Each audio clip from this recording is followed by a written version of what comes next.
नमस्कार। कभी सोचा है कि क्या रोशनी की बस एक छोटी सी किरण भी सबसे गहरे अंधेरे को मिटा सकती है? आज हम इसी सवाल का जवाब ढूंढने वाले हैं तेजो भैरव की एक बहुत ही शक्तिशाली कथा के जरिए। एक ऐसी कहानी जहां रोशनी अंधेरे पर जीत हासिल करती है।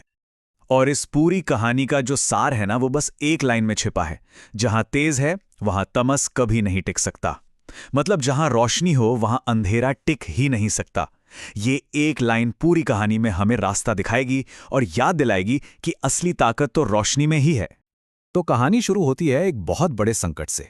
एक ऐसा अंधेरा जिसने मानो पूरी दुनिया को निगल लिया था। आखिर ऐसा हुआ क्या था? मतलब क्या हालात बन गए थे कि भगवान को खुद दखल देना पड़ा? बात है उस प्राचीन काल की, जब दुनिया एक बहुत ही गहरे अंधकार में डूब चुकी थी। सोचिए, तांत्रिक शक्तियों ने मंदिरों पर कब्जा कर लिया था, धर्म की कोई जगह नहीं बची थी, और राक्षस वो तो पूरी दुनिया में आतंक मचा रहे थे। हर तरफ बस निराशा थी, डर था। अब इस भयानक माहौल से परेशान होकर सारे देवता मिलकर पहुंचे भगवान शिव के पास। उन्होंने गुहार लगाई, प्रार्थना की, हे प्रभु, अब आप ही कुछ कीजिए। कोई ऐसा रूप प्रकट कीजिए जो आग की तरह शक्तिशाली हो, इतना तेजस्वी कि इस अंधेरे को एक पल में जलाकर राख कर दे। और जानते हैं, देवताओं की यह प्रार्थना सुन ली गई। तो चलिए अब कहानी के उस मोड़ पर चलते हैं जहां इस संकट को खत्म करने के लिए दिव्य अग्नि से एक रक्षक का जन्म होता है। तो सवाल यह है कि तेजो भैरव का जन्म हुआ कैसे? देखिए, हुआ ये कि भगवान शिव ने सबसे पहले अपने तीसरे नेत्र की सारी शक्ति को एक जगह इकट्ठा किया। वो शक्ति, वो ऊर्जा एक बहुत बड़े आग के गोले में बदल गई, और फिर उसी दिव्य आग से प्रकट हुए स्वयं तेजो भैरव। और उनका रूप क्या कहूं, वो खुद आग का एक स्वरूप थे, जिनके चारों ओर दहकती हुई ज्वालाएं थीं। उनकी आंखें सूरज की तरह चमक रही थीं और हाथों में थी अग्नि खड्ग, यानी आग की तलवार। मतलब उनका पूरा का पूरा अस्तित्व ही आग और रोशनी का प्रतीक था।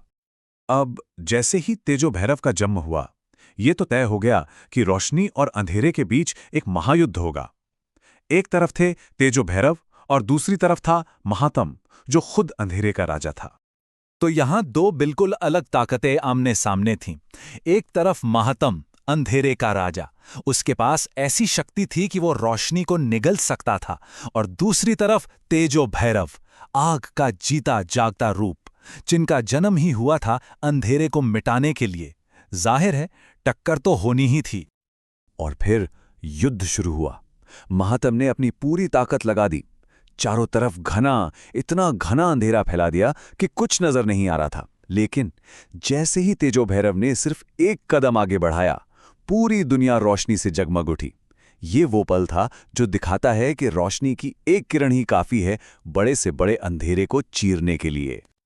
और फिर अपनी आग की तलवार उठाते हुए तेजो भैरव ने ऐलान किया, उन्हीं शब्दों में जो इस कहानी की जान है, जहां तेज है वहां तमस कभी नहीं टिक सकता। और बस एक जोरदार गर्जना के साथ तेजो भैरव ने महातम को जलाकर राख कर दिया। अंधेरे पर रोशनी की जीत हुई। तब सारे देवताओं ने उनकी जय जयकार की और कहा, जय हो तेजो भैरव, आप ही इस दुनिया के दिए हैं। तो ये तो थी वो प्राचीन कथा, लेकिन इसका जो संदेश है वो आज भी हमारे लिए उतना ही जरूरी है। चलिए अब ये समझते हैं कि तेजो भैरव की महिमा का आज के समय में हमारे लिए क्या मतलब है। तो आखिर तेजो भैरव है कौन? असल में वो भगवान काल भैरव का ही एक बहुत शक्तिशाली, एक प्रचंड रूप है। उन्हें आग, रोशनी और सुरक्षा का साक्षात अवतार माना जाता है। उनका काम ही है रक्षा करना और हर तरह के अंधेरे को खत्म करना। और ये माना जाता है कि तेजो भैरव की पूजा अर्चना उन सबके लिए है जो अपनी जिंदगी में किसी भी तरह के अंधेरे से लड़ रहे हों, है ना? ये सब हमारी जिंदगी के महात्म्य ही तो हैं।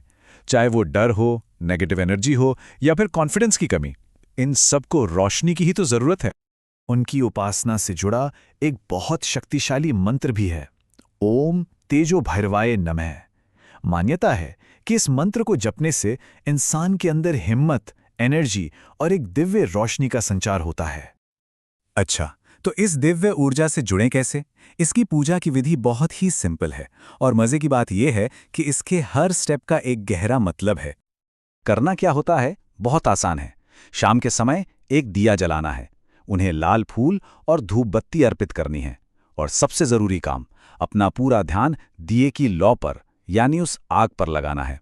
ऐसा माना जाता है कि ये करने से पूजा करने वाले के चारों ओर रोशनी का एक घेरा, एक प्रोटेक्शन शील्ड बन जाती है।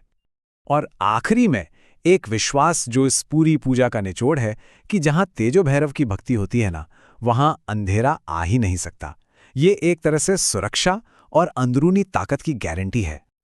ये प्राचीन कहानी हमें एक बहुत जरूरी सवाल पर लाकर छोड़ देती है। आज की दुनिया में जो अंधेरा है, चाहे वो अज्ञानता का हो, डर का हो या निराशा का, इस अंधेरे में हमारे लिए रोशनी का मतलब क्या है, इसका रूप क्या है? और इसका जवाब हम सबको अपने अंदर ही खोजना होगा।